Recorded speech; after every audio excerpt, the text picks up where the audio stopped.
Naku mga mommies and daddies, mukhang napadami yung bili natin ng wipes. Sino ba naman kasi ang hindi mo mapapabili kapag mayroong libreng toy ducks?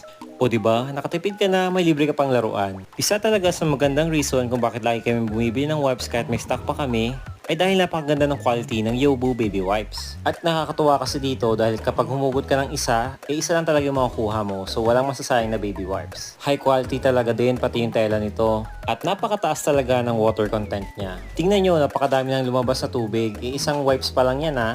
Kaya naman ito talaga yung pinakasulit at pinakasulit talaga siya sa lahat ng mga wipes na nabili namin. Ginagamit to namin madalas halos sa lahat ng bagay. Pamunas ng toys ni baby, pamunas kay baby. Actually, minsan kami nga rin yung gumagamit nito. Ito rin yung ginagamit namin kapag nanlalagkit yung katawan namin. Lalo sa panahon ngayon, grabe napakainit sa labas. So, itong baby wipes talaga yung ginagamit namin pampa-cool down. O diba, hindi lang para kay baby, para rin sa family. Kaya i-add to cart na yan.